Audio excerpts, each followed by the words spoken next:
Hello, everyone.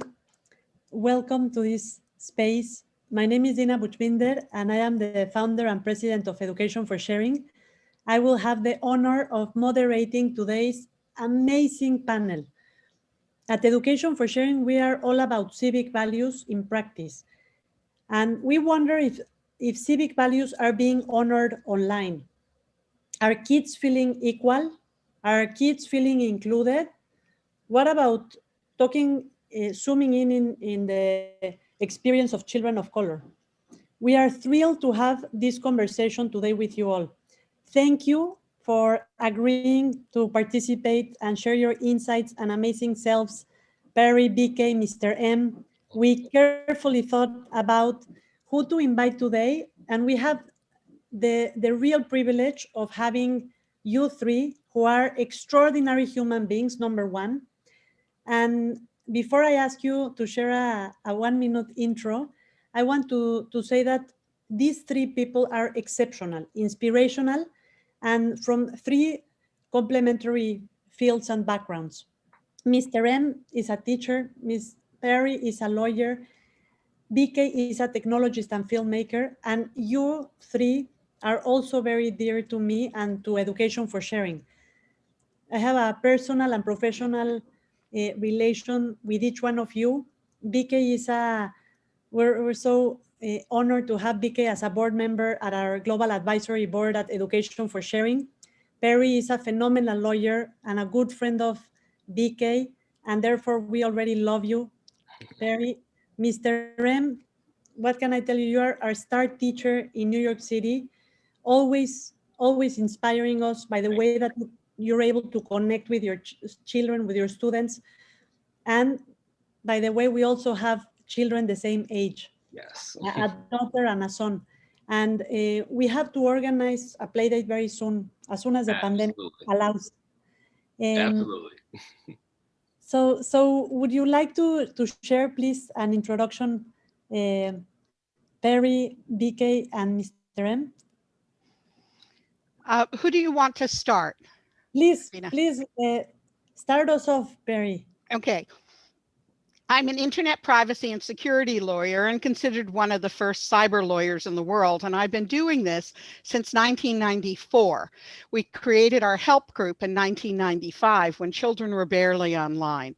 So although professionally I focus on digital policy, cyber safety, digital risk management, cybersecurity, I run the charity that helps protect everyone on the internet, from senior citizens to newborns and everyone in between. One of our focuses in the new charity, it's called the Cyber Safety Group, and it's in formation and will include a lot of NGOs, hopefully yours as well.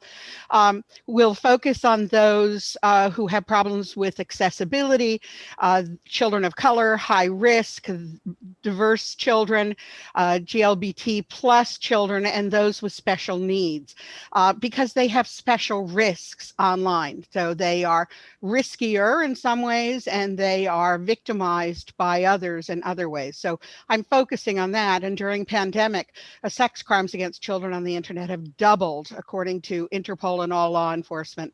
So we really need to focus on empowering the children, empowering their parents, making sure that we have digital equality at the same time we keep them safe. Thank you so much, Perry.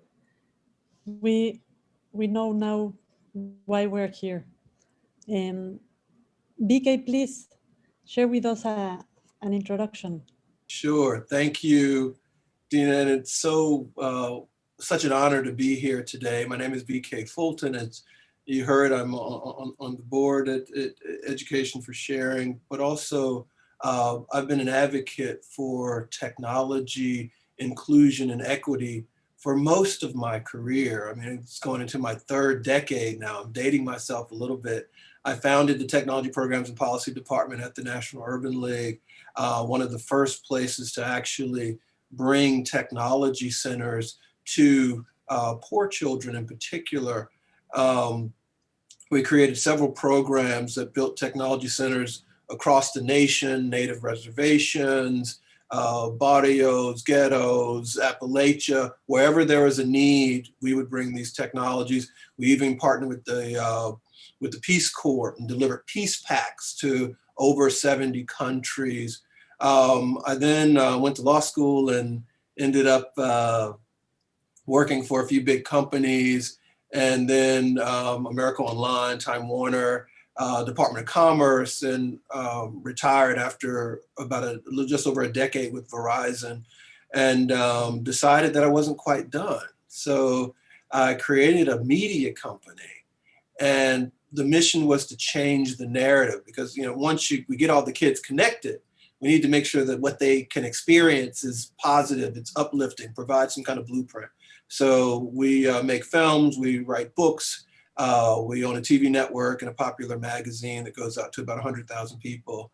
And we keep fighting the good fight. So it's a pleasure to be here.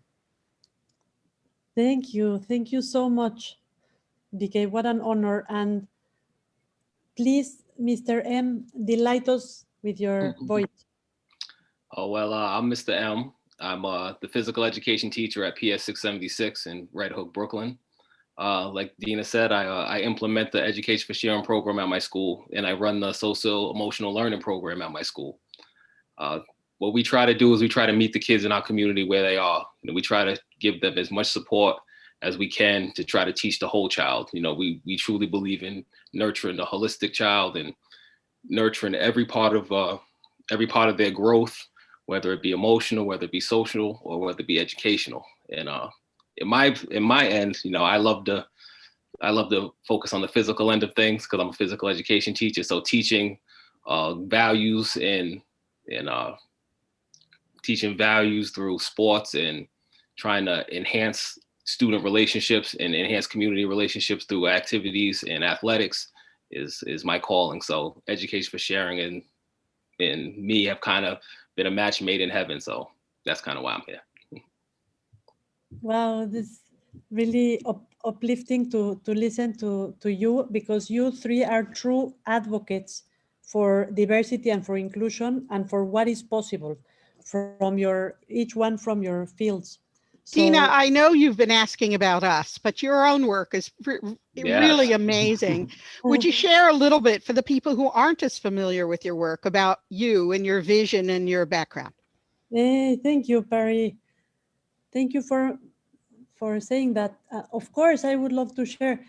So we have been working with Education for Sharing since 2007, non-stop, with all our heart and our mind and our everything, to form better global citizens from young ages throughout. And we do that through the power of play, cooperative play, that allows us to have experiences where very abstract concepts, maybe like civic values or social emotional learning skills or the sustainable development goals from the UN, these great global challenges, can be practiced in a way where we understand why do we care about empathy or teamwork or respect and responsibility, or about self-regulation, or understanding my emotions and what do I do with that, or understanding about climate change. So we really have been privileged to work with extraordinary people like Mr. M right here on the ground, in the schools. We have worked tirelessly and with all our energy with 1.3 million children, teachers, parents in 8 countries. And we will continue because it's very, very important. We believe in people, and we believe that we can change and that we can have the world that children deserve. So we are at that's our, in a nutshell, what we're doing. And yes, as Mr. M says, we do it through play, because we humans at every age, we love to play. We forget sometimes, but it's very powerful. So thank you for allowing me to share. And I think we know why we are here. We are on the same team, all of us, whether we are or not on the same screen. Some say that virtual classroom can be an equalizer, but is it really? How can we leverage it? how do we complement it to nurture an environment for diversity, for equity, for inclusion? And for Black History Month, we are here in conversation with Mr. M, with Perry, with BK, to navigate diversity within the new normal of virtual schooling. This panel will address equity and in the digital space and best practices and tips to foster an inclusive and safe community for students online. So to our audience, please feel free to comment and share questions as we evolve through this amazing space and moment. We have some pre-submitted questions by our audience that deliberately zoom into the experience of teachers, parents, and children of color. So I'd like to ask you, the three of you, some questions are directed, and this one is for all of you. In what ways has the switch to virtual learning compromised children of color? What are the lessons? I'll share some thoughts. So just data released in the last couple of days from the Pew Foundation says about 10% of the nation is still not connected. So that's 33 million people at least. And 70% of those live below the poverty line, and strikingly over half are women. And so when you don't have the modern tools to connect to the education enterprise, you're at a disadvantage. You're at a disadvantage. We assume things now. We assume connectivity. We assume that people know how to use some of the tools of our time. And it's just not a reality for everyone. And so we've got to figure out how to address that. Additionally, with kids at home, I mean, schools is designed to provide kind of this normal, so that, you get there by, 7 or whatever the first bell is, and you do your thing, you have some classes, you do lunch, there's some interaction. And so, your math, your English, your social studies, history, but you're also learning how to engage with people, and you're developing relationship skills and building on dealing with coaches and mentors and authority. And kids who are barely online likely also don't have the same structure or support or education supports at home. So that presents another problem. And so one getting on, and it's like, who's to help you with the work if you're able to get on? How do you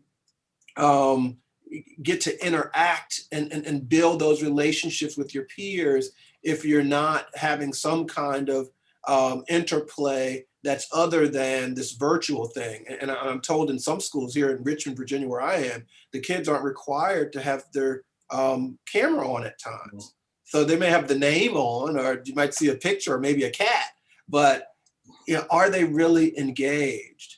And last, there are likely some psychological pressures that come about by being isolated at home instead of in that traditional learning environment. So we've got to figure out how to help the young people and their supports to maximize the time that we're in. But we also need to be conscious that not everybody can connect in ways that we take for granted.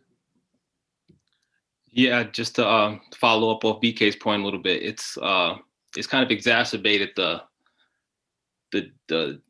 problem of socioeconomic gaps in the country. What you've seen, especially in my neighborhood, like I said, I teach at a Title I school with severely underserviced community. And what you see is not only the access to the technology, but once the access is put in their hands, the literacy to operate that technology, and not just from one generation, but from 2 generations or 3 generations. My kids, mostly of them live in multifamily homes. And, what a lot of the pandemic did is it focused a lot of the shift onto the family. So a lot of our support has been with family. Before our kids even received any technology, what we did is we did scheduling with parents. A lot of the parents that are out of school have 2 or 3 children, in the school system. So what we did is we did scheduling for them, creating a time where each kid would be in a room, a silent space. Maybe they had to share the computer because the city hadn't, given them out to every student yet. So we created times, and we eased the load a little bit for parents to try to get the kids online, because we knew if we leave it, where we're just expecting the kids to show up online, what we're going to have is that gap is going to widen to where it's going to be too hard to put it back together. So what we've been doing right now, we've been holding rope, to use that expression. We've been holding the rope, trying not to allow those kids to slip back, to create a wider gap. We're trying to maintain the level that they're on, because the literacy of having the technology, it's not just putting it in their hands, it's teaching them how to operate it, how to run a Zoom, how to switch from Zoom to Epic Books, how to go from Epic Books to iRead, how to submit work. When you give a kid an iPad, immediately the first thing they want to do is go to TikTok, but we have to be able to navigate more than just TikTok and Instagram, and that's through PDs. We've had to run a number of PDs just on how to log in and log out for families. Simply how to log in and log out, how to update iPads, how to update software.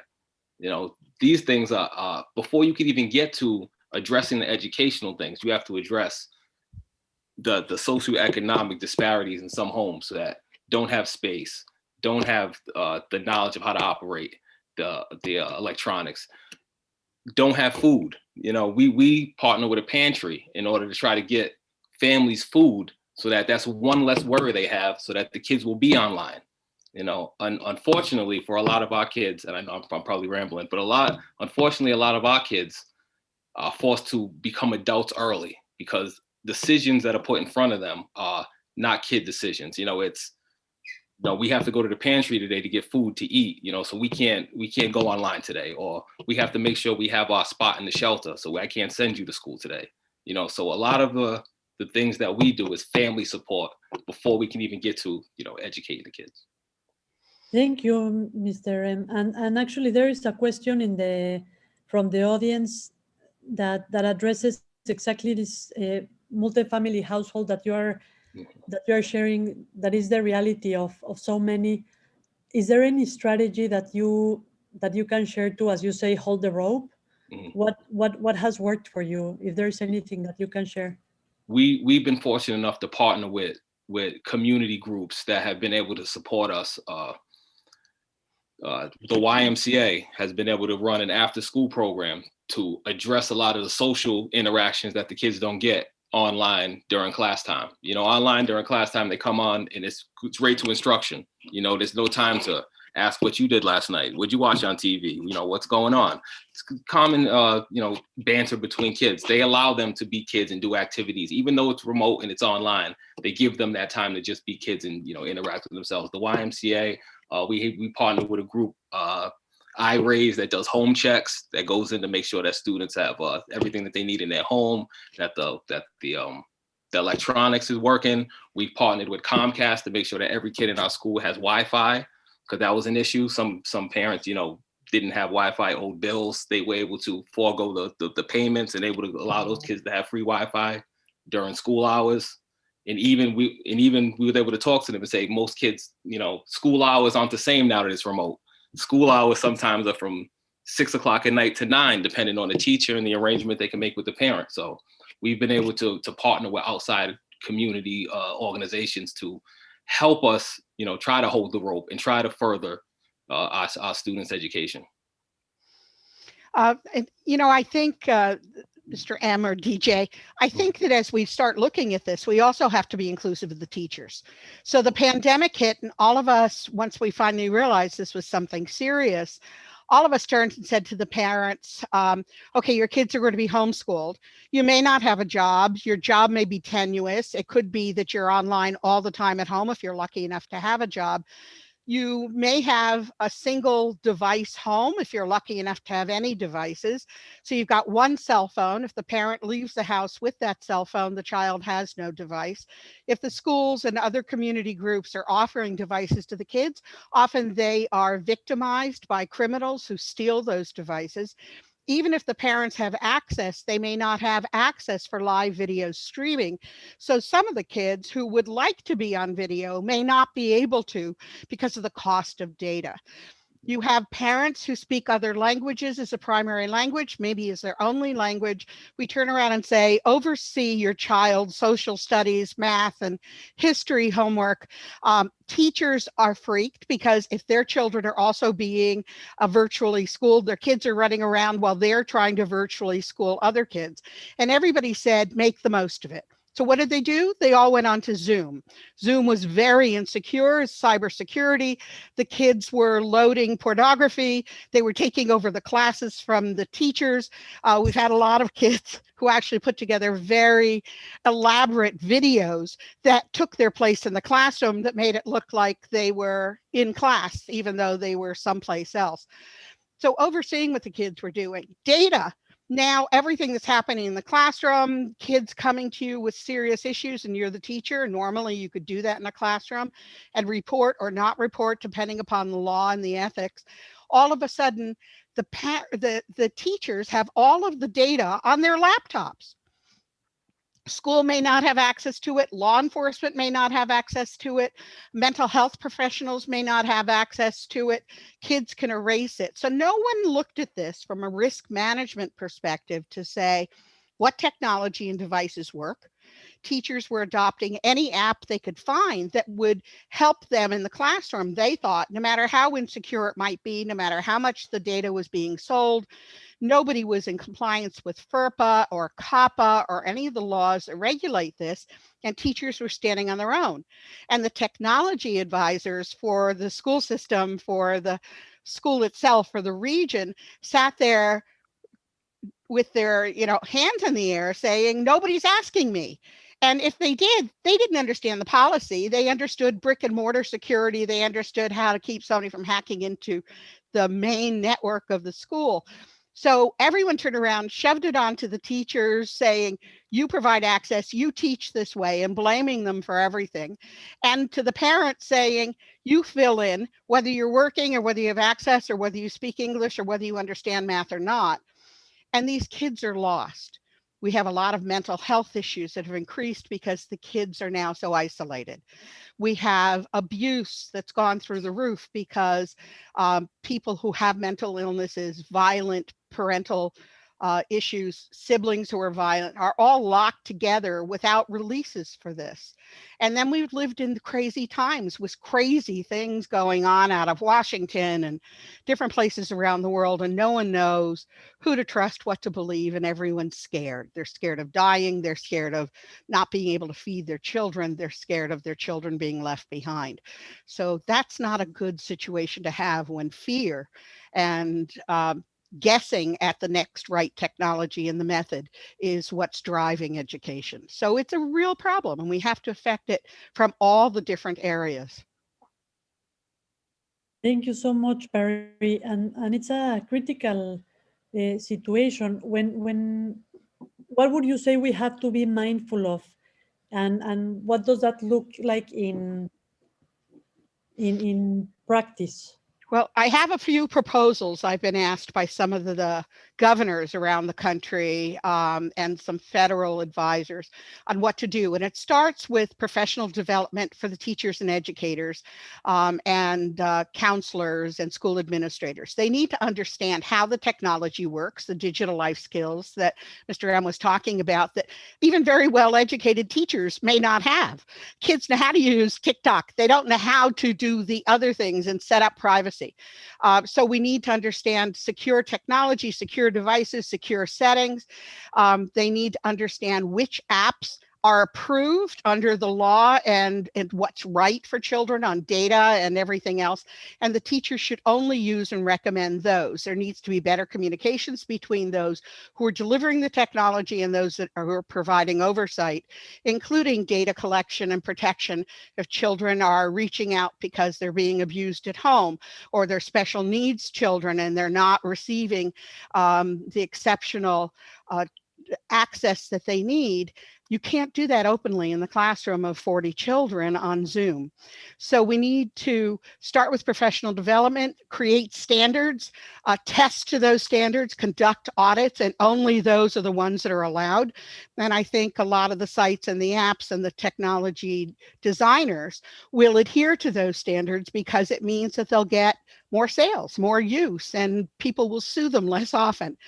So you start there, you make sure it moves down, and then you do community awareness on digital life skills, your digital literacy, the things we've been doing, as well as safety, security, and privacy for everyone. Because for the first time, truly, we are a village when it comes to making sure our kids and we can get out of this in one piece. Mm-hmm. Yeah, I definitely would support that. And the only thing I might add as a friendly amendment, I think it's implicit in what Perry said, but in addition to supporting and doing the professional development training, somehow we have to work with community-based organizations. Maybe it's something that the school does on a Saturday or whatever, but the support and training needs to filter to the parents and caregivers and caring adults as well. Just kind of dropping in high-speed technology and computers or laptops or iPads does not win it for many of these marginalized families. In fact, guess what? People that were on the margins before the pandemic are still on the margins through and after the pandemic. And so what we have to do is address that directly. And it's likely going to take more resources. I mean, I'm a big advocate for funding community-based organizations and helping schools with resources to extend what we currently think of as the school enterprise. Throughout this conversation, you will hear me say things, and it may be unpopular for some, but I think it's time for us to really start thinking about, how do we extend the learning period? You heard Professor M talk a little bit about the hours shifting depending on what's available and that sort of thing. I think the whole world has become this new learning ecosystem, and there's an opportunity to take advantage of it. And we're smart enough to use this forced trial of virtual to now say, what are the safe things to do? What are the things to do to make sure we maximize this experience and get everything out of it, support the people that need to be supported so our children can become the best version of themselves. And I think BK Play and what Dina's been doing and Mr. M's been doing, using play for parents and children and communities and extended families and almost families, getting them online, doing digital life skill kind of competitions and fun quizzes, and maybe some TikTok in there somewhere, as long as they're 13 and over. And I can get the people I know at TikTok to make it a little bit safer. But I think as we start looking at these things, let's use play to engage everyone. And because we have to engage everyone. Our children are facing problems with schools, but the adults who don't have digital literacy are facing problems as well, and senior citizens are. This is a holistic problem that requires a holistic approach. The best way, just to jump in to inform the masses, is to kind of include everyone. So what I try to do is, if I'm sending out an assignment, I try to make sure it's something that mom can do, brother, sister can do, auntie can do, uncle can do, and that is coming in a couple of different languages. It's coming in Spanish, it's coming in Mandarin, it's coming in whatever we have to, try to convert it to, so that we can include everyone. Because if we can get everyone in front of the computer, then we can inform them all at one time, rather than trying to get bits and pieces and segments. So trying to draw the masses at once and inform them at once is kind of key. Well, I know companies, BK knows celebrities, and you know substantive education, and Dina understands how it all comes together in a way that works. So BK, I think you need to help this be one of your new projects. I will help as well. And let's start doing this. Let's have global competitions, national competitions, New York Best, the cyber expert family, whatever. Let's have these things, and you can talk to Verizon. I'm sure they'll hand out a cell phone and access. We can reach out to Apple and maybe we'll get some things there. Let's find a way to make quality and success and the intention to learn and be better and excel and inspire yourself and others. That has to lead. There's been too much hate. too much violence, too much awful stuff online, and we can take it over. And the kids know what needs to be done. Maybe they should lead, and we'll help. I like it. Sounds good. Wow, sounds amazing. And actually, you know, there's a question that popped up for you, Perry, regarding if you have any, like, how do you balance? It says many have talked about discriminatory practices on the internet. Most notably, many companies have recently moved a lot of their targeting options, including for educational platforms, and one of the main ones being ethnicity targeting. Do you think these actions furthers inclusion, or is it removing content that could be relevant for specific audiences? How do you balance that? And I think you just answered, but I think I did. I don't want to monopolize the time here, but it's time that we hold the providers responsible. There's a law that lets them do anything they want. The law was put in place in 1996. A lot of people are trying to change it. I used to sit on Facebook Safety Advisory Board. I still sit on a lot of them. And getting them to do what's right isn't always as easy as you'd think, because there's a lot of money to be made in promoting hate and violence, because there are a lot of eyeballs that follow it. So I think we need to sit down, us and others who we know and trust, and set up those standards and say, this is right, this isn't right. Targeting, hate speech, the use of certain language is inappropriate. You legally now have the ability to do anything you want, to take it off and leave it up and do whatever you want. So use it, and use it for good. And I think, you know, we deserve that. Our kids deserve that. Definitely, we deserve to have to be able to experience kindness also online, and to experience like a different kind of healthy dynamic. No, it's not only and I was wondering, one of the questions also for Mr. M is, how do we support teachers of colors that are overworked and overwhelmed? I think the most important thing is that we give them a voice.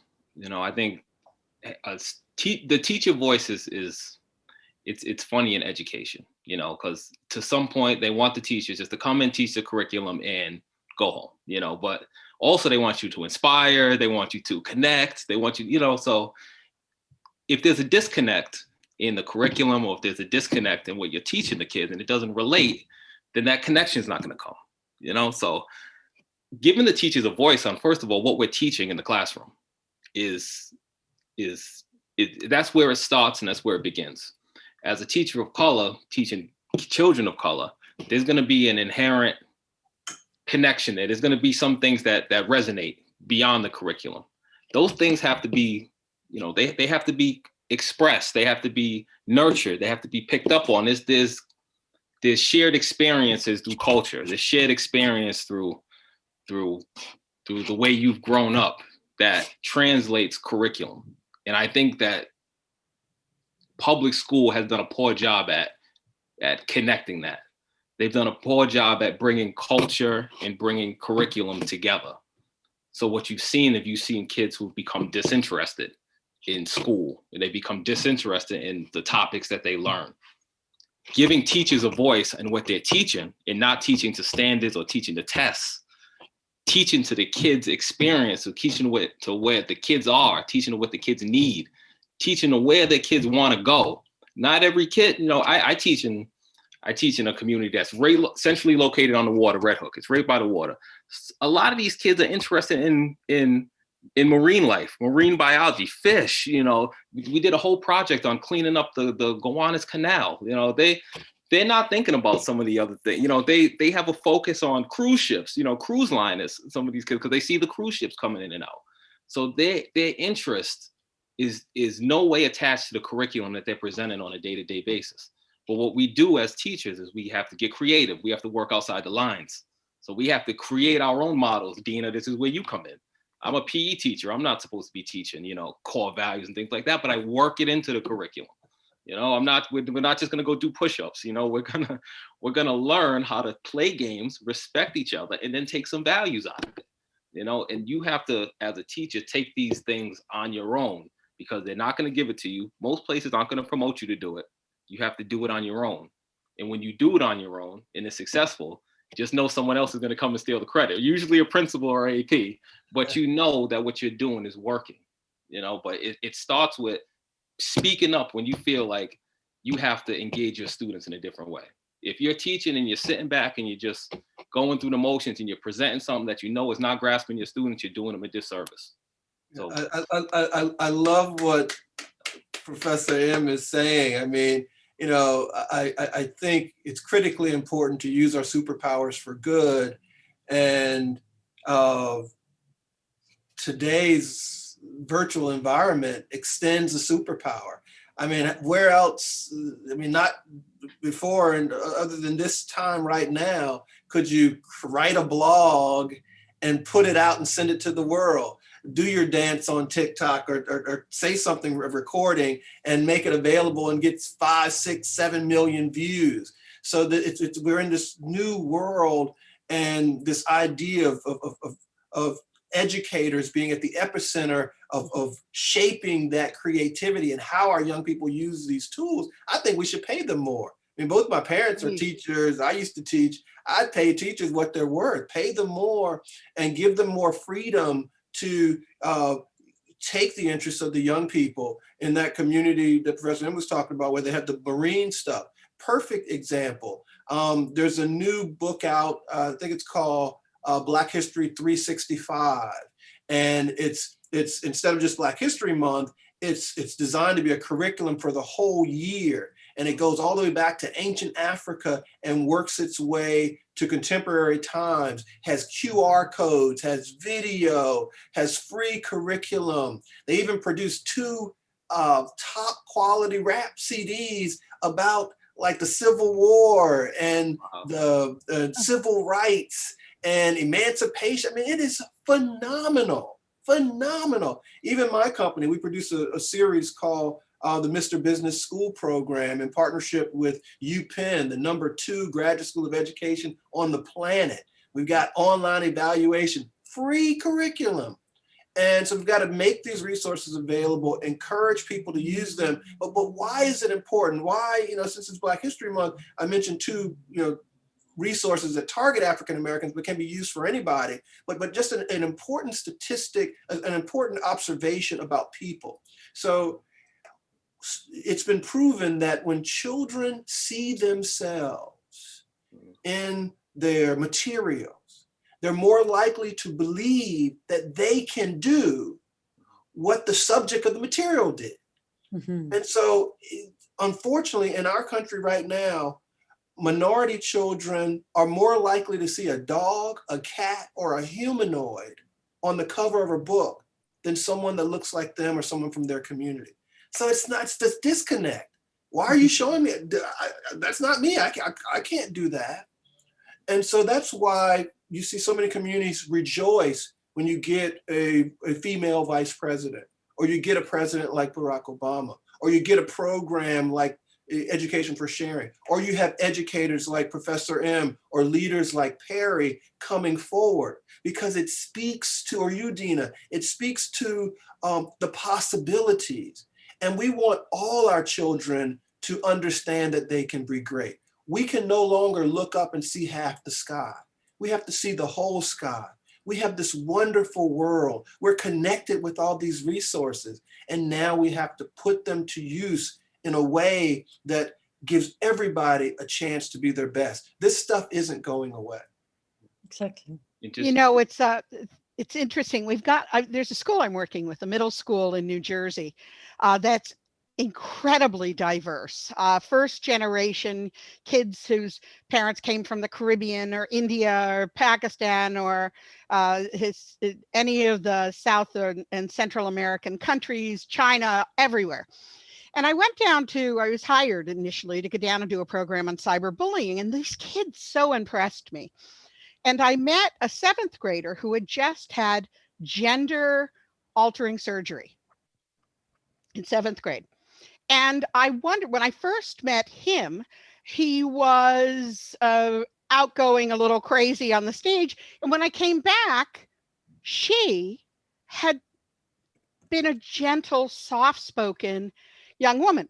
Now, of color, There have been a couple other gender-altering surgeries within the 7th and 8th graders in this school. And what shocked me more than anything else was the respect that the students had for each other. And I had them all together, all different shapes, sizes, colors, whatever, different abilities. And they started talking and they would give each other a chance to speak. They would comment supporting the position of someone else. And there was one girl whose family came from the Caribbean and a boy whose family came from India. And they were starting, and one of them said, you know, my mother never had this chance and I do. And the other one said, that's so interesting. You know, maybe we should talk to all of our mothers. And I sat here saying, I don't know what drugs these kids are on. You know, they're drinking the good Kool-Aid. And the girl the most recent gender change operations student was sitting there and she was on student council. And we were talking and she said, we have to share our experience. So they came up with a program that I have to implement. So we all have to help, called Walk a Mile in My Shoes, that the children will share the difficulties that they've had to overcome. And that would be an audio or video, and other kids would sign on to that one and walk or spend the time to listen to their story, and then a challenge at the end of it, understanding it. So this girl stood up, she said, well, you know, I'm on student council. She had just had gender altering surgery. I'm on student council and there are not enough Blacks on student council and we need more diversity. And it hadn't occurred to her that the gender altering surgery was a very important diversity issue, one that causes reactions and everything else, because she had felt so comfortable in that, so nurtured within the school environment. So Mr. M, I'm going to introduce you to the principal there. She has a PhD. She's amazing. And we need to come up with something that will teach kids by walking a mile in their shoes, or walking a mile in the shoes of BK or you or Dina or anybody we have here, will help them understand that they're not alone. Help them see themselves in what BK was talking about. That's amazing that you told that story, because where I'm at with my students is trying to get them to that vulnerability in the acceptance from the other students that we're all vulnerable. We all have these moments, right? Because, you know, for those kids to be able to share those deep, you know, deep parts of their life with other kids their age going through the same thing, that tells you that that environment that was created in that classroom, in that school, by that leadership, by those adults, was powerful to allow those kids to say, we don't have enough Black kids on student council, to say, you know, that sex change is a big diversity topic in our school. You know, so what I'm trying to do, and we're getting there a little bit through play, but to get the kids there to express themselves on the elementary level, even 4th and 5th graders, because I have 4th and 5th graders who have been victims of sexual abuse, molestation, you know, been homeless, you know, to get them to feel comfortable to express that, because I know that will take a weight off of those children and they'll feel the sense of community if they can express that to their peers, not just an adult. It's different when you say it to an adult, but to be able to say it to your peers and feel the acceptance, that's powerful. So to get that in elementary would be amazing, to work to get the kids to that level. You need to listen to them and let them know that what they say matters, that what they say is important, that they're not being judged. And you start it, and then you just sit back and make sure they're safe while sharing it, and they will share it with each other. Now, are you in virtual schooling still? Well, we're in a hybrid model. I'm in every day. I go in 5 days a week, but we have the majority of our school is hybrid. I mean, the majority of our school is remote. So we only have about 30 kids who come into the building every day, and the rest of the kids are all remote. I will come in. I just got my first vaccine. I'll get my second vaccine shot first week of March. I'll come up and you give me 4th and 5th graders, 1st and 2nd graders, 7th and 8th graders, anybody you can, and I'll show you how it works. At BK's seen my student leaders. I mean, they put them on MTV's public affairs board. One of them was on, you know, Facebook safety advisory board. They are amazing. If you listen and help guide them, you will learn what we missed growing up. You know what? You will learn a lot from each other, because this will be fascinating to have you on the same space. And so, because I don't know how, but you will have to just come to PS 676 to Happy participate. to do it. Happy to do it. And BK, you just have to make sure that we can fund this. I've already sold my house. I don't have anything left to sell. So This is the power of teamwork. And, Yes. you know, I have seen, I am a witness firsthand of how Mr. M, by listening, as you say, Perry, has been able to really, but listening in an intentional way, in a genuine and very present, deliberate way, with love. And you can hear it. You can hear it in everything he says. It's evident. Well, I mean, the students, they recognize inauthenticness, you know, they Yes. like dogs, they'll sniff it out, you know. So the key, especially with little kids, that in my experience, you know, I haven't been doing it forever, but in my experience, it's been consistency, you know, showing them that you're consistent. You're consistently there for them. You'll consistently let them voice their opinion, whether right or wrong, you know, and you won't embarrass them or shame them for it. Now, do you have to pull kids to the side and have those private conversations? Absolutely. Those are things that that the virtual space has taken away. That's been hard to recreate, is those small life lessons where a kid might say something or might do something that's a little off, that you have a chance to pull them to the side and just say, you know, you could have did that different. That made her feel a different, you know, that made her feel a kind of way. Go say something to her right now. You know, that's what we've lost in this virtual space, is that human touch of being able to affect the character of children, you know. But we're trying to find different ways, but that consistency piece is key when trying to build that bond with kids. It's key to build that trust and to become a peer.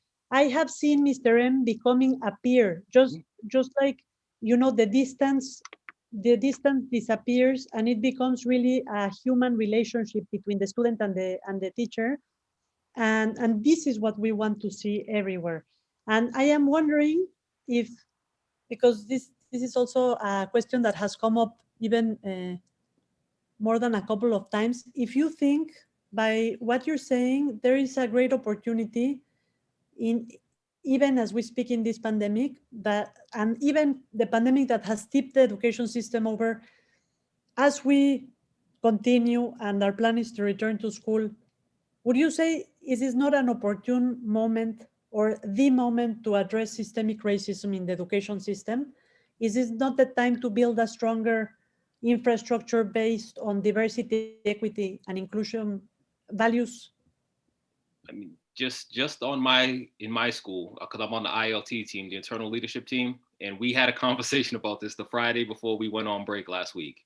And, you know, I was honest with them. And I said, if we want to educate our kids, not just in this city, but in our community, we have to make it a priority. You know, let's be real. Educating minorities, educating people of color has never been a priority in our country. You know, it's not a priority. It's an afterthought. It's something, you know, we'll throw a few dollars at it. But it's never been a priority to really raise up the color, you know, communities of color, to put them on a level where they can really be successful. Not just survive, but be successful. That's what it is. You know, we have to make it a priority. So at our school, we've made a vow. We put it in our mission statement that it's our goal that we are going to address and make minority kids, their education, because our school is all minority kids. We don't have any other, you know, we have all minorities. It is going to be our job to raise our level of our children. You know, we're going to address it. It's going to be our priority at our school. Our principal has made that her priority, and that is what our priority is going to be. Every teacher who comes on board is, we are addressing the inequities that our kids face when they walk out of that door, when they walk into their house, and we're going to address it in our school and try to raise their level. Well, BK's been doing that for a long time for everybody of all ages in the of color community. We've got Jill Biden now, who's an educator and knows what she's talking about. So somebody's listening, at least at night. Kamala, I used to advise her on cyber safety when she was a prosecutor in San Francisco. She cares a great deal about cyber bullying and hate and cyber harassment. So we've got people who are listening, but I think it's going to take people like you, Mr. M, and BK to really lead this forward. And Dina, you know, we're talking, it's Black History Month, but we're talking about Hispanics and Latinos, and we're talking about a lot of people and very different values. Incredibly different values. And we have Asians, all the different kinds. We have people who come from Eastern Europe. We have all of these different issues, and they're all colliding in online. And I think we need to do something about it. I think it's an opportunity. It's hard. Everybody's home. We're locked down. We're afraid of dying. We lost our jobs. We can't hug our grandchildren or our children or our best friends, but maybe while we're here and we've got a little time on our hands, we can do a little bit more. Yeah, I definitely concur with what Mr. M and Perry are saying. I mean, as MLK would say, it's always the right time to do the right thing. We haven't prioritized education for young girls and minorities for a very long time, and we need to do that. I think what you're hearing from each of us is that the world is a vast place and it's a diverse place. And we have to prepare young people for the world they live in today, the world that they have to lead tomorrow. And so let me offer some specifics. I think that expertise in a virtual world is more readily available. So it's not necessarily always geographically defined. As long as we can come up with the time, then I can pull an expert from California or the Middle America or Canada or Africa or the Caribbean or wherever, and they can speak to my class, share with my class. I think that the virtual world allows for replays of classes in a way that we hadn't really experienced before. So say, you know, I was one of those kids, I figured out I could do the work a little later in life. And so early on, sometimes if I missed something, I just missed it and it went by.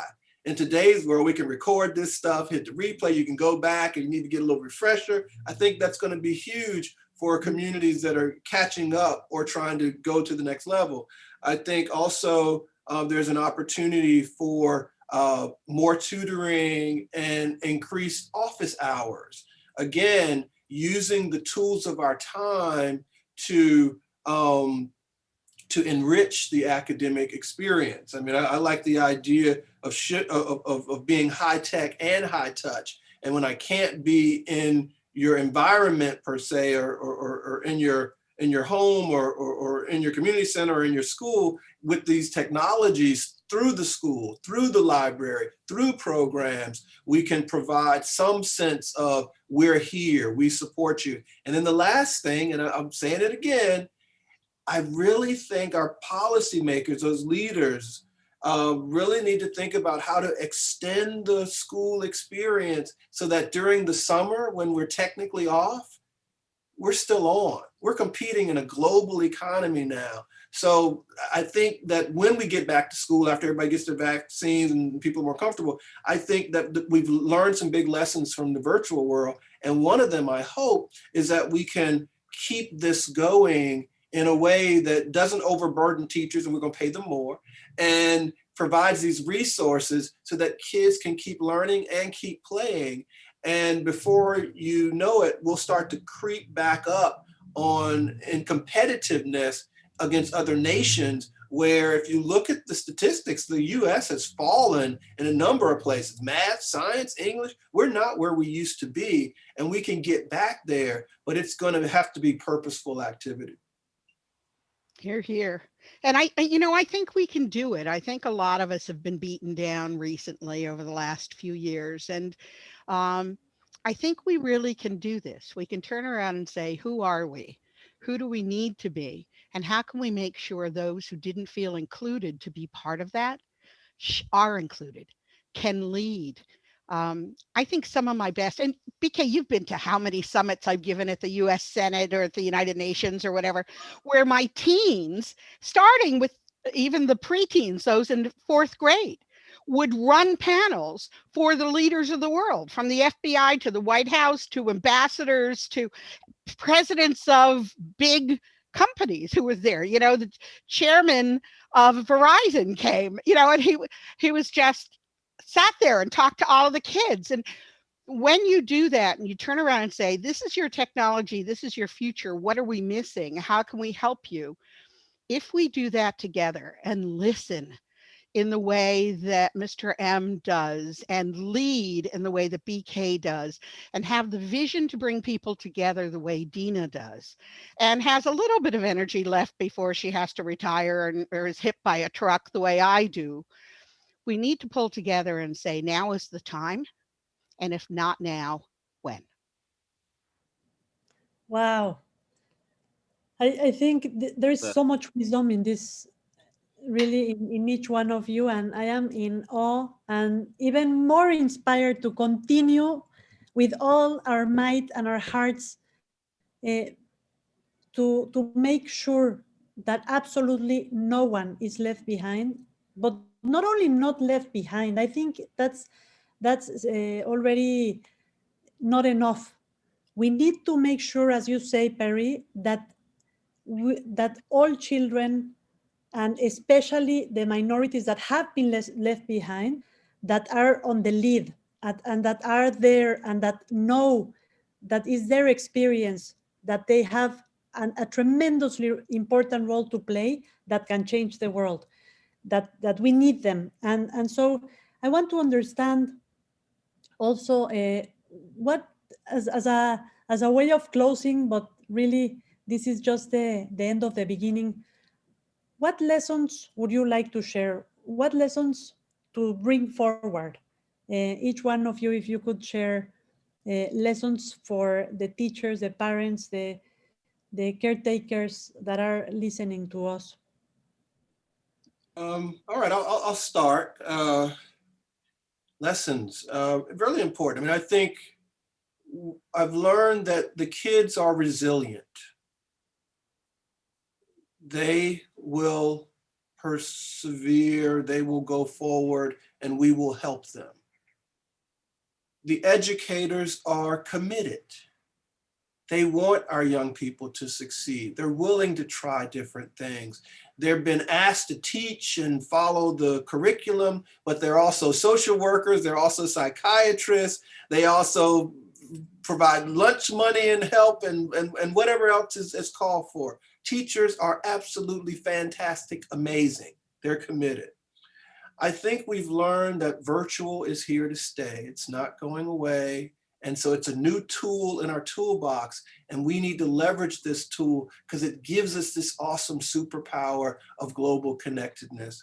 And then finally, I think we really have an opportunity to expand this box we call education into a true global learning ecosystem that is always on and always evolving. Want to go, Barry? Go ahead. I think just to follow up that, the phrase that it takes a village to raise a child is more prevalent than ever these days. So I think the lesson that I've learned this year is that everyone working in concert, we can get it done, but it can't be fragmented.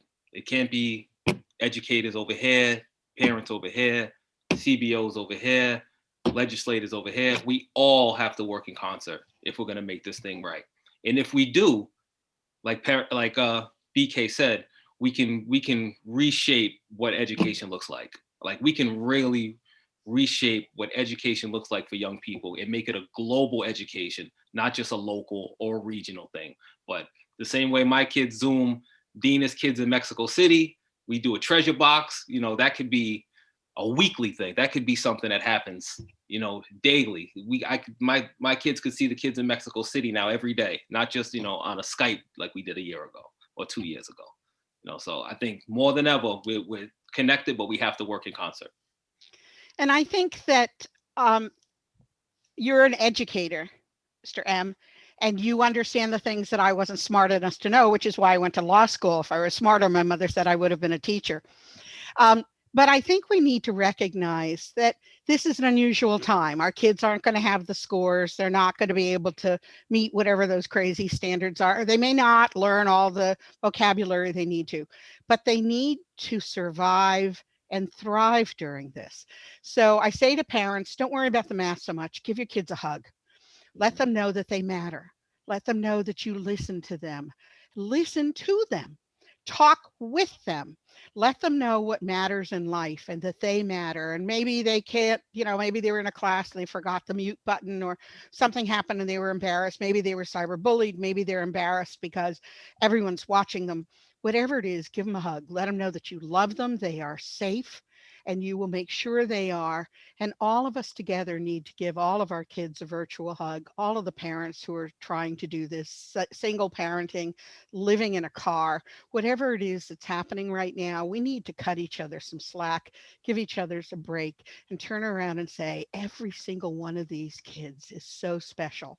I have an NGO in India. It's called Cyber Safety India. And I was giving a summit in Delhi with the heads of everybody, Verizon and everybody there. The room was packed.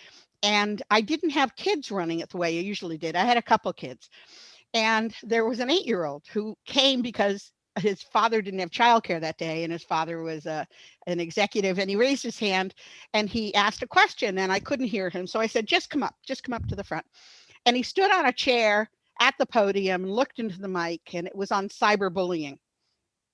And he turned around, he said to Microsoft, everybody's in the room, he turned around and he said, if not you, who? If not when, now? He said, I felt like I was watching Ferris Bueller. And he turned around and he said, anyone? Anyone? This kid was 8 years old. The whole group of all these people, ministers of telecommunications, everyone else, stood up and cheered this kid, because to him, he couldn't understand a world where people wouldn't stand up and help children succeed and be safe. And that's what we need to do. We need to inspire everybody here with the same values that this little boy in Delhi had. Amen. Amen, 100%. And you know what? I feel more hopeful than ever. Thank you so much for sharing your voice, your wisdom, your heart. And of course, this is not a goodbye. We are not saying goodbye. We are saying until soon. And really thank you for being. Thank you so much for sharing with Education, for sharing, and with all of the people that care like you. Things happen for a reason, and you're the one who's driving it.